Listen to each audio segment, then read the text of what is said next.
While I'm not neurodivergent myself, I know a lot of artists who are. In fact, quite a few of the artists who work with me to build their entrepreneurship skills are neurodivergent in one way or another. You, the fabulous artist listening to this podcast, might even be neurodivergent yourself. And this prevalence of neurodivergence among artists is more than just an anecdote. A recent Psychology Today article explains that neurodivergent individuals excel creatively, making them uniquely suited to artistic careers. But while being neurodivergent can be a bonus in the creativity department, it can bring a whole host of unique challenges in the other aspects of our creative work. Today, let's discuss strategies for handling the ups and downs of life as a neurodivergent creative. Welcome to the Starving Artist No More podcast, with me, your host, Jennifer Jill Araya. Starving Artist No More is a business coaching community dedicated to helping creative entrepreneurs cast off the starving artist and find thriving fulfillment from their businesses. If you are a creative entrepreneur who wants more from your creative business, if you want to build a thriving business that truly meets your needs and fulfills you holistically, personally, creatively, and financially, if you want to move beyond the harmful starving artist stereotype into a place of abundance, joy, and fulfillment in your creative artistic work, then you're in the right place. I'm so glad you're here.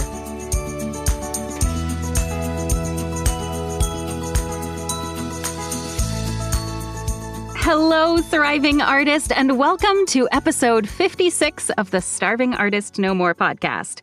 I'm so excited you're here with me for today's episode. Our conversation today is another interview format episode. Today, we're talking with award-winning actress and audiobook narrator, Marni Penning. Marni is special to me for lots of reasons. She's one of my business accountability partners, along with Gail Shallon, who we heard from last week, which means that Marni and Gail are a big part of how I take action and keep myself accountable for the tasks that need to get done in my creative business. On a personal note, Marni is one of my closest friends. And even more than that, the script marking process that I use for all of my auditions is something that Marni taught me. What she calls the Penning method for the panicked actor. It's a script marking technique for actors, allowing you to quickly make confident, text-based decisions that give you a memorable, unique read for your audition. In a way, you could say that when I win an audition, it's thanks to Marni's teaching. In fact, I believe in Marni's method so much that she will be presenting it as part of the Thriving Narrators Retreat, a workshop that I'm hosting in my hometown of Cincinnati in just a few months, August 22nd through 25th of 2024. We'll have a total of 11 faculty members, comprised of casting directors, audiobook narrators and coaches, and audio engineers, who will all work with attendees and share their experience and expertise. Marni's sessions, in particular, are going to dig into audition prep and audition performance.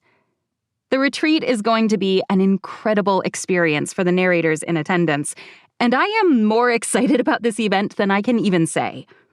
So, if you're an audiobook narrator listening to me right now, I encourage you to check out information about the retreat on my website. You can find all the details at starvingartistnomore.com. And if you have any questions about the retreat that aren't answered on my website, just reach out and ask. But I know that not everyone listening to me right now is a narrator, meaning the retreat doesn't apply to you. Or isn't even an actor at all, meaning that Marni's audition prep and text analysis method, as amazing as it is, and as much as I use it on a daily basis, wouldn't be helpful to you. So today, with Marni, we're not talking about any of that. Rather, we're discussing a specific aspect of who Marni is and how that influences her creative work. Marni has a neurodivergence, specifically ADHD. which means that her brain doesn't quite work in the same way as other people's do. She wasn't diagnosed with ADHD until she was an adult, meaning she navigated most of her creative career as a stage actress, audiobook producer, and audiobook narrator without even knowing why she struggled a bit more than others. But after she was diagnosed, she enlisted the help of an ADHD coach, as you'll hear us discuss in our conversation. And she was able to figure out habits, systems, and processes that allowed her to craft a creative business that truly works for her and meets her needs. If you've listened to my podcast episode about the 6 components of a thriving creative business, you know that I consider supportive habits that allow you to be your best self, both personally and professionally, to be an essential part of how you build a creative business that works. But if you have a neurodivergence that makes your path a bit more circuitous, then those supportive habits, systems, and processes take on an even higher importance. Setting up your business tasks and responsibilities in a way that your unique brain can process it with ease will bring such a sense of calm and focus to everything that you do. As I mentioned at the top of this episode, I myself do not have a neurodivergence, at least not that I know of. Having a chronic pain condition is enough of a problem for me to deal with, thanks. But many artists do navigate the world of creative entrepreneurship with brains that are wired just a bit differently. I wasn't able to find a study that specifically addressed the prevalence of neurodivergence in all creative industries, but a 2022 study of professionals working within the field of electronic music found that 58% of their survey respondents have a neurodiverse condition. Take a moment to fully process what I just said. Scientists, whose work was sponsored by the Association for Electronic Music, surveyed 137 people working in the electronic music industry, and over half, 58% of these working electronic musicians replied that they have brains that work in unique ways. And again, while I don't have a study I can cite that proves it, I have a strong hunch that other creative industries are just like that of electronic music when it comes to the prevalence of neurodivergent artists working within their ranks. Even if you yourself don't have a neurodivergence, chances are that many of your creative friends and colleagues do. This isn't really much of a surprise. As I mentioned in the introduction to this episode, Psychology Today has reported on the enhanced creativity exhibited by neurodivergent individuals. Quoting from that article, "It has long been speculated that neurodivergence is associated with increased levels of creativity, and now research is beginning to prove this concept. Their brain's divergence from the norm allows neurodivergent individuals to perceive and experience the world in unique ways that naturally lend itself to artistic or creative pursuits." In other words, thanks to their brain's unique functioning, neurodivergent people often exhibit incredible creativity. Is it any wonder, then, that these neurodivergent individuals find themselves drawn to creative, artistic industries for their work? Honestly, it just makes sense. But thriving as an artist in a culture that teaches us that artists are supposed to starve, a culture that actively works against the truth that artists are capable of thriving and being fulfilled by and through their creative work, is already a difficult proposition. The entrepreneur part of being a creative entrepreneur is really hard, to say the least. Add in a brain that operates outside the expected norm, and societal systems that often aren't open to accommodating anything outside that norm, and things get even trickier. That's why I asked Marni to share her insight and experience with you today. She's navigated the whole spectrum of the process, from not knowing why she was struggling, to getting diagnosed, to seeking out help, And now to implementing the specific strategies that are allowing her to truly flourish in her work. Marni is living proof that being a neurodivergent creative doesn't have to be a constant struggle. Rather, if you've got the right strategies, systems, and habits supporting you, being a neurodivergent creative can be a journey of joy and delight. Let's dig into that conversation and see what Marni has to teach us.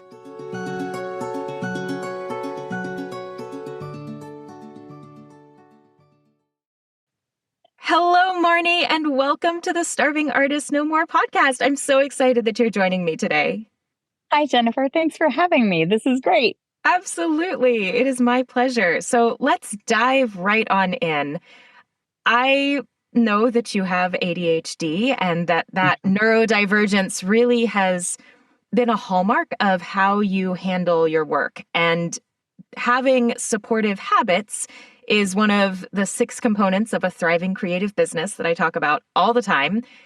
And as someone with a neurodivergence, I have to imagine that those supportive habits and practices are even more important for you than they are for me. And let me tell you, they are really important for me. So I would love for you to tell me a little bit about the habits and practices that you use in the business side of your work so that you and your business can thrive. Absolutely. It was a big shock to me, actually, to be diagnosed because I didn't get diagnosed until I was 50. Mm-hmm. So I just knew that I was really bad at being on time. I was a huge procrastinator. I say was like it doesn't happen anymore, but I have always been a huge procrastinator. I have difficulty staying focused on one task, except if I get into like a hyper focus, I will like just work. And then all of a sudden it's 4:00 in the morning. And that's been something like my whole life I've done, like school projects or learning lines or anything really, like organizing a room in my house. I'll put it off and put it off and put it off until like I feel like doing it. And then all of a sudden I work for hours straight on end. I ended up getting an ADHD coach. Oh, okay. Tell Who us about that. changed my life. Yeah, she absolutely changed my life. Shauna Pearson is the woman who runs ADHDcoaching.com, and she teaches people with ADHD. She matches them up with coaches who are like them. So my coach was a mom who had 2 ADHD kids and ran her own business. And so she was able to relate to me, but her superpower with ADHD is coaching other people to thrive and have these good habits. So the very first thing that she did with me was chunking my schedule. Okay. Tell us about that.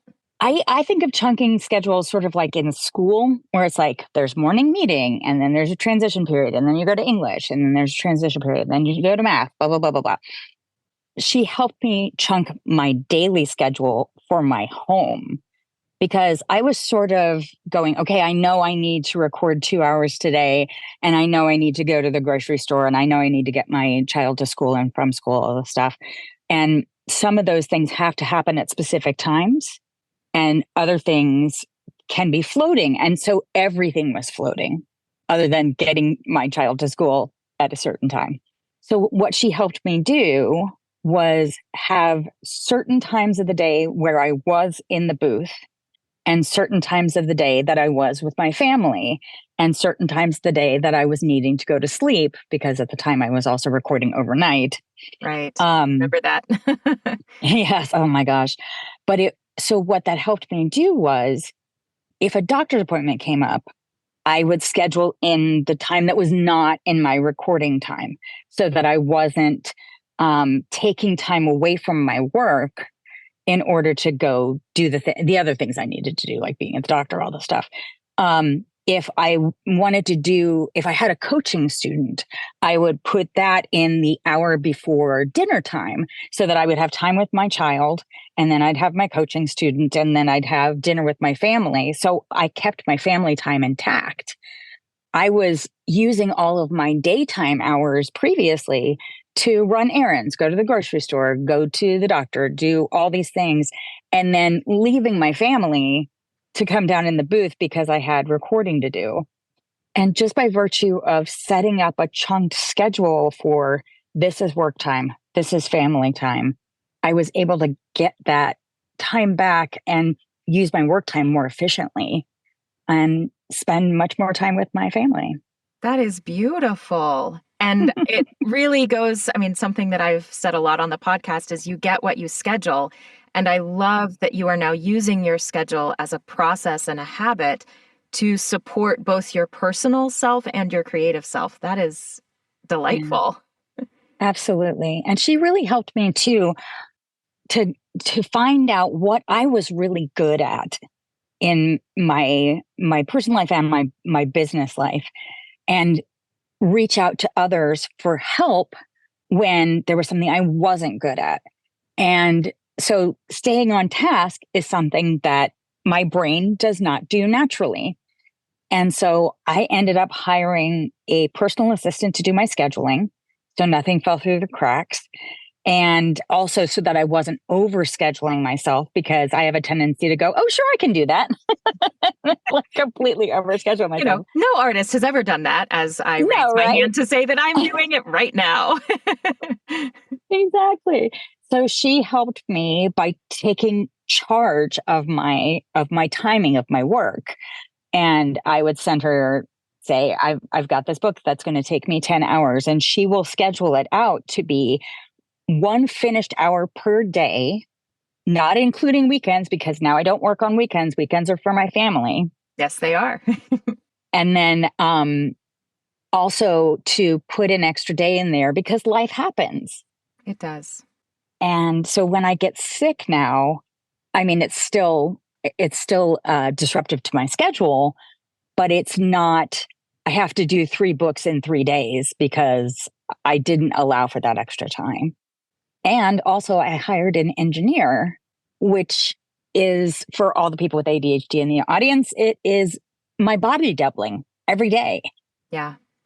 I could absolutely work without an engineer, but I'm not good at getting myself in the booth. Even though I love what I do, I think it's because I love what I do that it's harder for me to get in the booth, because it feels like an indulgence. Oh, sure. And so but it's my work. So and because I'm my own boss, I have to make sure that there's a reason for me to get in the booth, and having somebody waiting for me that I'm paying to be there, whether I'm there or not, is a really good incentive. Absolutely. Absolutely. So for people who are listening who don't know what body doubling is, I will put some links in the show notes to explain it. But also, just in general, body doubling is when you have someone else that you're either on a Zoom call with and you've both muted yourself, or you're on a phone call with, or you call them at the beginning of the time period and the end of the time period, and you are accountable to that person for the two of you both taking care of your tasks that you're going to work on. And Marni and I have actually body doubled together at times for our writing, because we both do some writing work, and we've body doubled together to do that writing. So at the beginning of the time, we tell each other what we're going to work on and how long we're going to do it. And at the end of the time, we check in and like, did you actually do it? Did you get distracted? And it's a wonderful accountability method. But Marni, you do it with a contractor that you work with, an outsourced employee. So I would love to hear a little bit about the decision to do that outsourcing, because, you know, outsourcing sometimes can feel a little scary. You're now responsible for paying someone else, so those finances have to stretch a bit further. And I also outsource. I actually have a podcast episode about outsourcing for creative entrepreneurs that I'll link in the show notes as well. But tell us about that decision for you.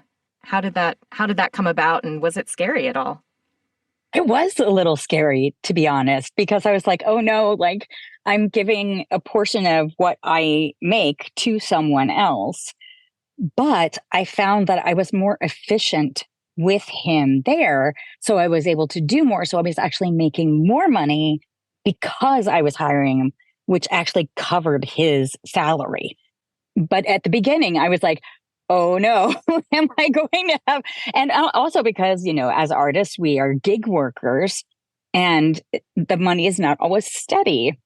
And so I wanted to make sure that I had enough work so that I would be able to pay him. And he's been very understanding at times when it's been a little lean and the paychecks have to be a little bit later than, every week. And most jobs you don't get a paycheck every week anyway, um but it's been good enough for over a year and a half now that I have had the resources and income to pay him steadily, and my personal assistant. And I'm terrible at bookkeeping, so I hired a bookkeeper, and best money I ever spent, because now when taxes come around, she hands me a document and I give it to my tax preparer, and it's not 3 days of me going, oh my gosh, where are all these receipts? Absolutely. Absolutely. I mean, I have already mentioned the 6 components of a thriving creative business, and one of those is well-managed finances. And when you get to a place in your business that you are able to outsource that task, that can be a huge weight off your back. And in general, when you're working to outsource some of the things, like you said, as you phrased it, things you're not good at, when you're outsourcing those tasks, the idea is that it will give you back enough creative energy that the finances will take care of itself and you'll end up making more. I work with a personal assistant also, and I have found exactly that.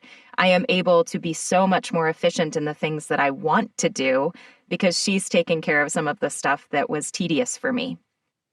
Yeah, absolutely. Absolutely. So not just that I'm not good at it, but that it is taking away from time that I need to have either for my business or my family. Yes, absolutely. Absolutely. You're using those habits and those practices to prioritize what makes you your best self, which is awesome. Yes.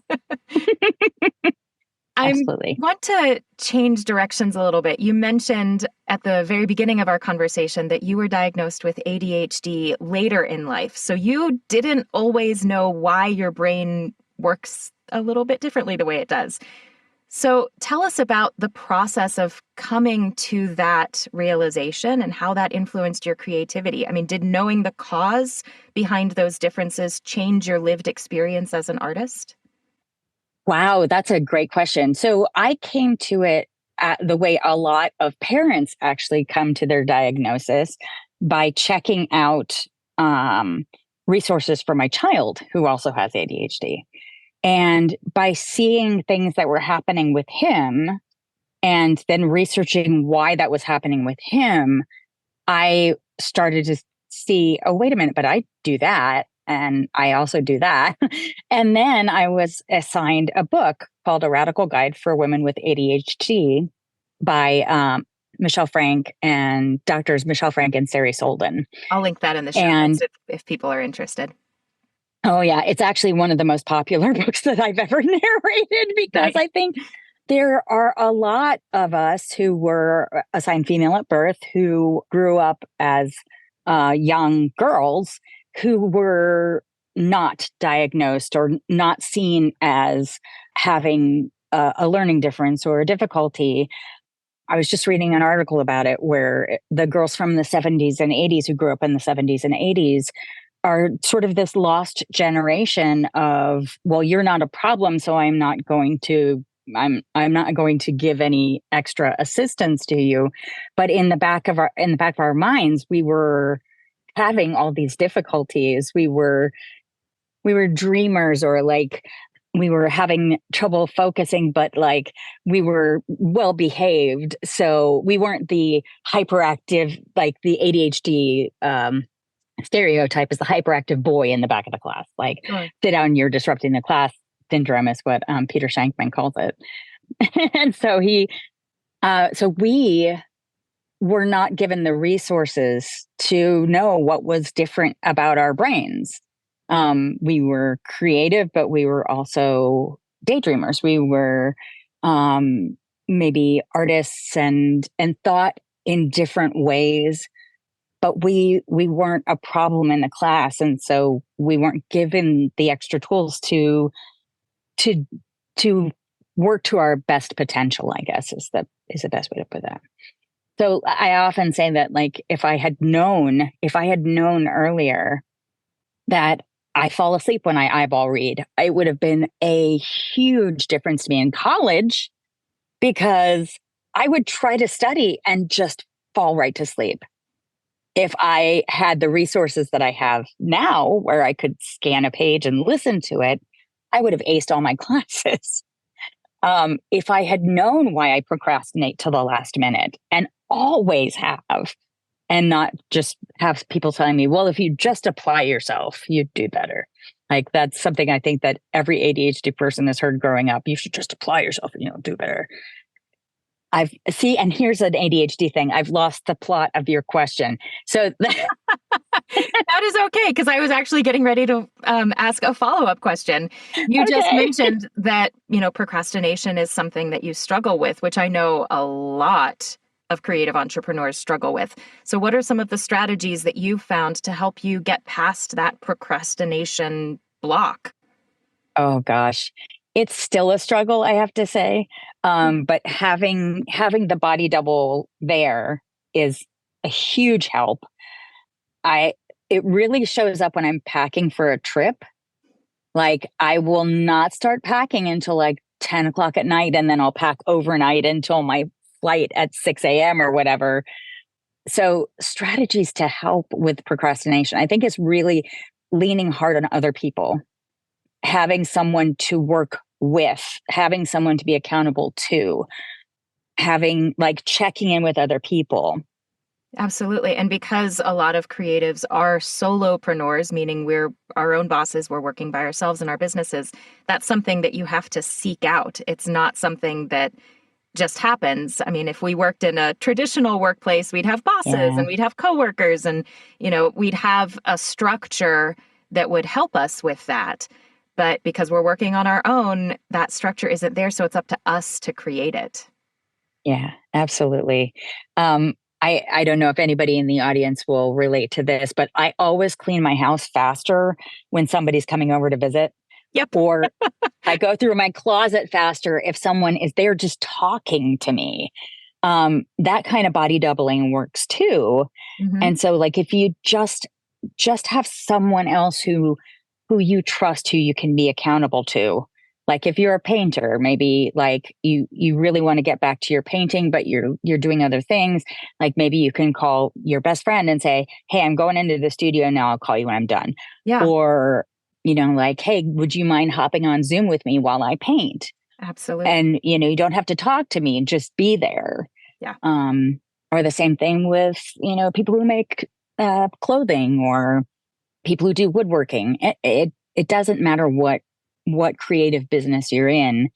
Having a buddy helps. It's like going to the gym, right? You don't go to the gym unless you have somebody to go with you. Yep. Or know that, it's going to be easy for you when you get there. I don't remember what book it was that I was listening to. I listen to a lot of nonfiction books, business type books usually. But one of them in the last maybe couple of months had the idea of, if you're wanting to have a partner for going to the gym, you give each other your gym shoes so that your partner cannot work out unless you are there as well. And same That's thing clever. for you. And so that, like, really ups the accountability that the other person can't do their job unless you show up. I'm not sure what the equivalent to that would be for artists who are body doubling over Zoom. However, making sure that you are really accountable with someone to both get that work done, or at least that other person is willing to sit on a Zoom call with you, just have your Zoom open on their computer so that you can see, hey, they are still there and they know that what I'm supposed to be doing right now is recording or painting or practicing or whatever it is for you. I see writers doing that all the time on TikTok. Yeah, absolutely. Like, they'll get on a TikTok live and just have their camera on and they'll be writing. Yeah, and in that people case, it's not bodily doubling, it's body multiplying, because anyone can check in and watch that. Exactly. Very cool. Well, again, I want to change topics just a little bit. So before you began working as a narrator, you had a very well-respected stage career, but you also, in between the stage career and then becoming a narrator, you worked as an audiobook producer. And I encourage all of the artists who work with me who are new to their industry to find support jobs within that industry to get to know the people in the industry and to make some money to pay the bills while they're working to grow their primary artistic career. Now, I know that is not specifically why you were working as a producer to get into narration, but I would love to know about that transition from producer to performer for you. How did your experience as a producer inform your work later as a performer? So I am much more patient, I think, with others in the industry. Like I know what it's like running around behind the scenes. So if I'm not getting an answer right away, I know exactly that they're trying. They're definitely trying on the other end. It's not that they're ignoring me. So there's that. Um, Learning the ropes about audiobooks in general, starting as an audiobook producer, because I knew nothing. I knew nothing. And Andy Arndt was my college roommate, and she's the one that got me into producing. I was her first producer for lyric audiobooks. And and this was part of my ADHD. I was like, sure, I can do that. I have no idea what I'm doing. I have no idea what I'm doing. Jump in the deep end.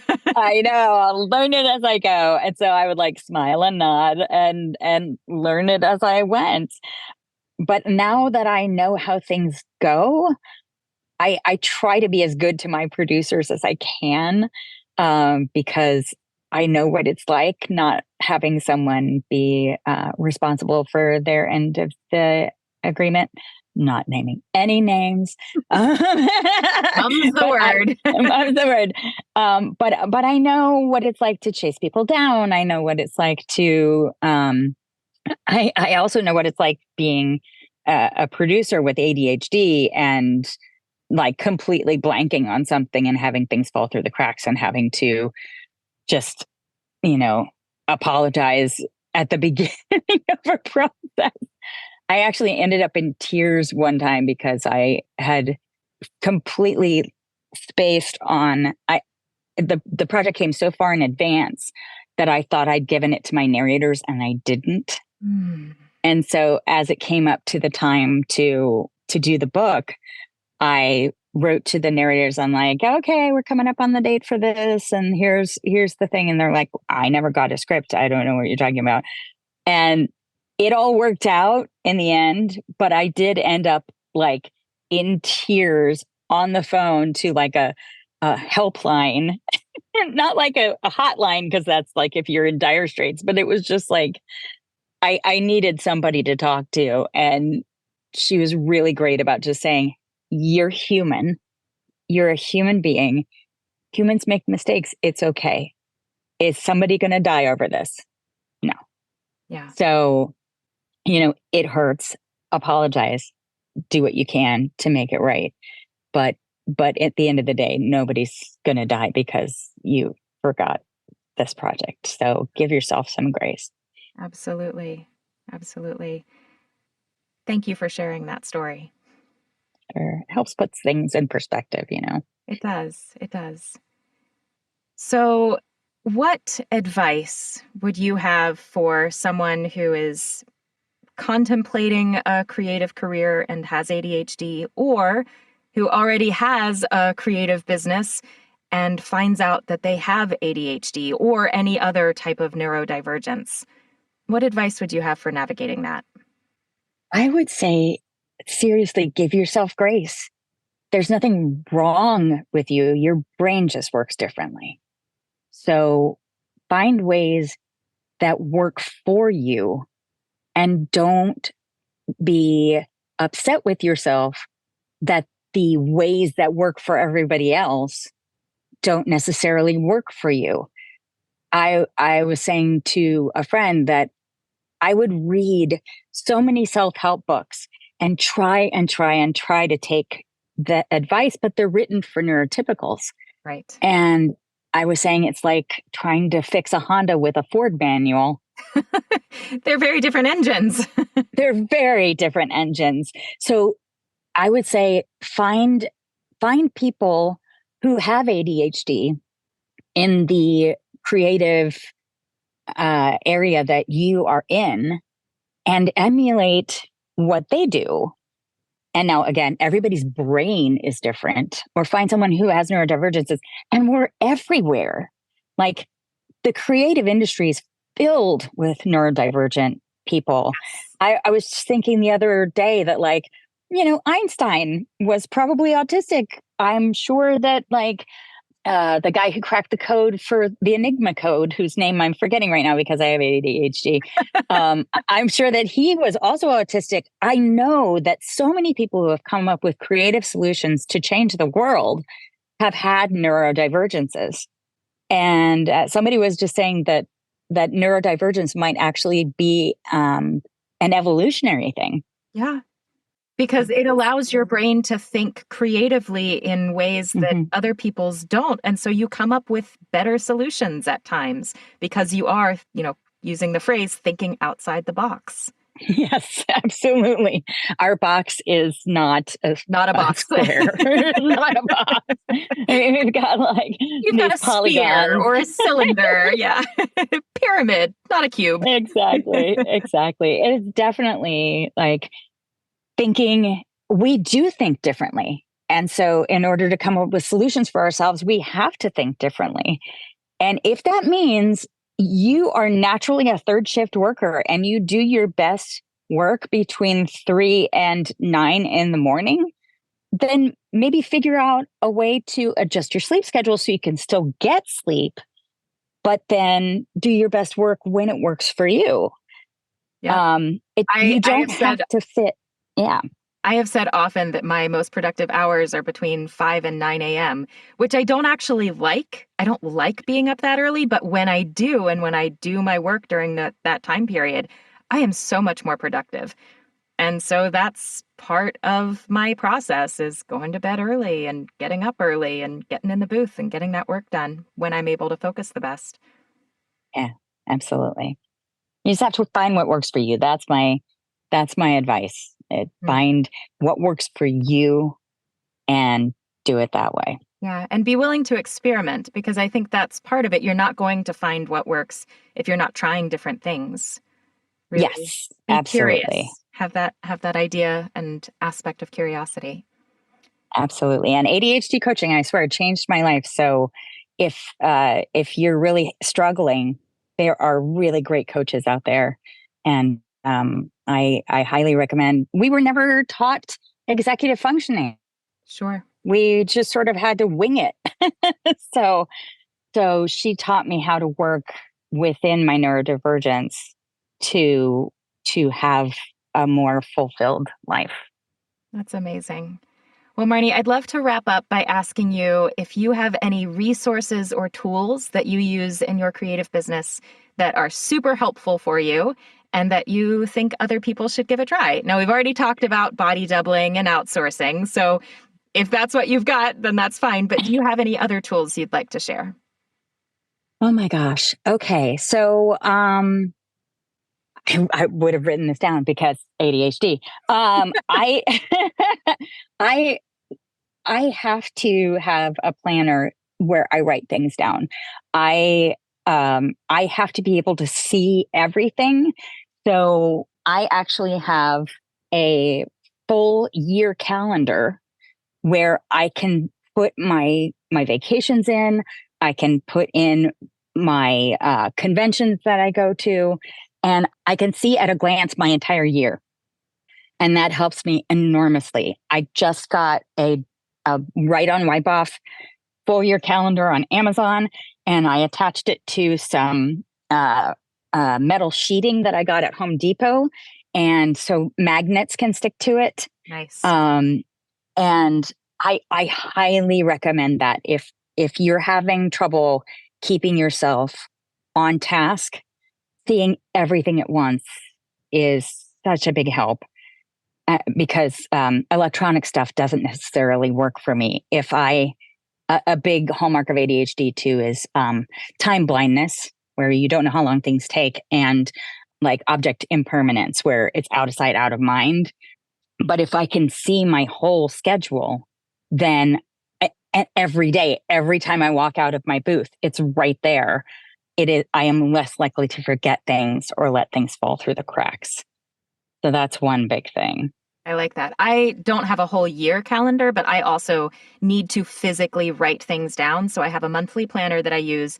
And then I also, to keep track of what my creative tasks are for each day, I have a huge wall calendar that's month by month, but I bought the 15-month one. So it's got lots of extra months in there, and I replace them relatively frequently. So I always have lots of extra months.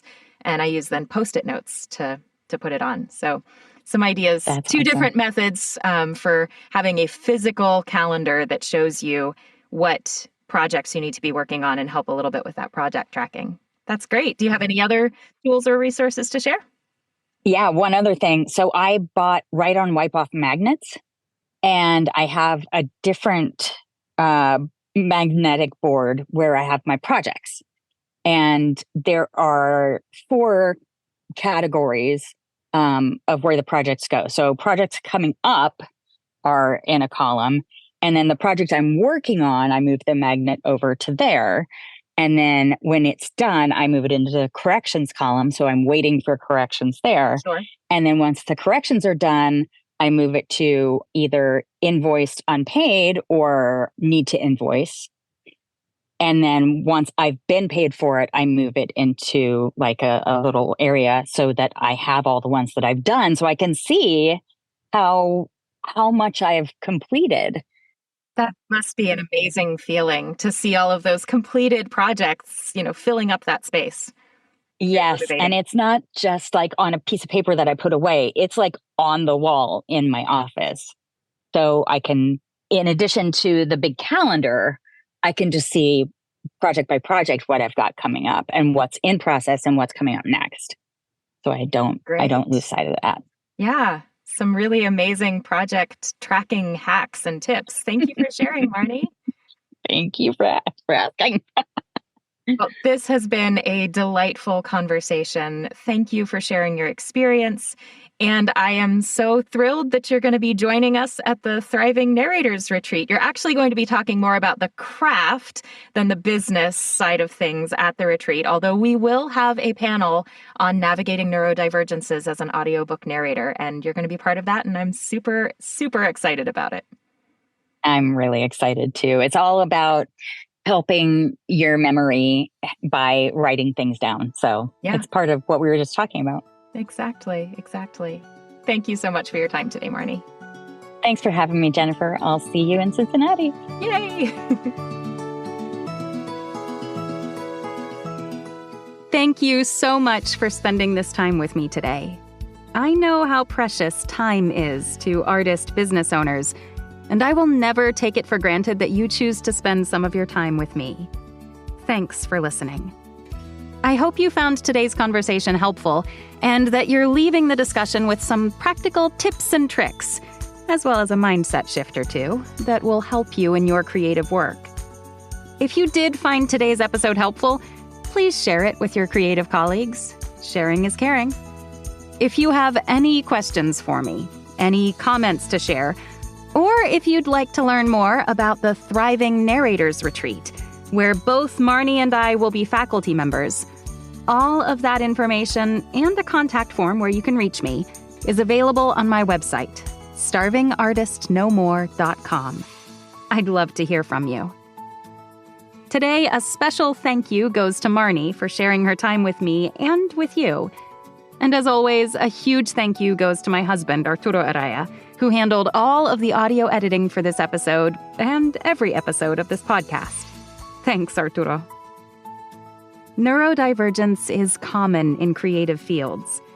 If you are neurodivergent, your brain's unusual wiring makes you exceptionally creative and delightfully innovative as an artist.